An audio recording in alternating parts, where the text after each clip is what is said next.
নদীর পাড়ে গড়ে উঠেছে মনোমুগ্ধকর বিনোদন কেন্দ্র। নিজস্ব প্রতিবেদক রাজবাড়ী। রাজবাড়ী শহরের কাছেই অবস্থিত গোদার বাজার বর্তমানে জেলার অন্যতম আকর্ষণীয় স্থান হিসেবে পরিচিতি পাচ্ছে। পদ্মা নদীর তীর ঘেঁষে গড়ে ওঠা এই এলাকা এখন স্থানীয়দের কাছে এক প্রাকৃতিক সৌন্দর্যের কেন্দ্রবিন্দু। পদ্মার পাড়ের সৌন্দর্য।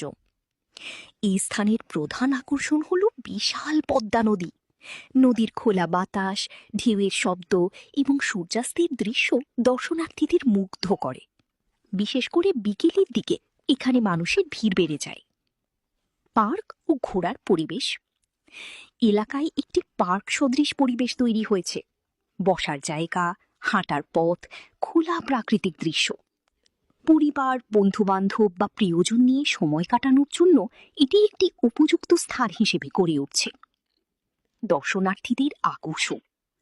অনেকে এখানে এসে ছবি তোলে, ভিডিও ধারণ করে এবং সামাজিক যোগাযোগ মাধ্যমে শেয়ার করে। স্থানীয় তরুণদের কাছে এটি এখন একটি জনপ্রিয় হ্যাং আউট স্পট। গোদার বাজারের পরিবেশ। এই এলাকার বাজারেও পাওয়া যায় বিভিন্ন ধরনের খাবার, স্থানীয় পণ্য এবং নদীর তাজা মাছ। ফলে ঘুরতে এসে একই সাথে কেনাকাটা ও খাবারের সুবিধাও পাওয়া যায়। উপসংহার: পদ্মার পাড়ে অবস্থিত গোদার বাজার এখন শুধু একটি বাজার নয়, এটি রাজবাড়ীর একটি নতুন পর্যটন স্পট, যেখানে প্রকৃতি আর মানুষের মিলন ঘটেছে একসাথে। আপনাদের জন্য প্রশ্ন: আপনি কি কখনো গোদার বাজারে গেছেন? কোথা থেকে দেখছেন কমেন্টে জানাতে ভুলবেন না। ভালো লাগলে লাইক, শেয়ার ও ফলো করতে ভুলবেন না।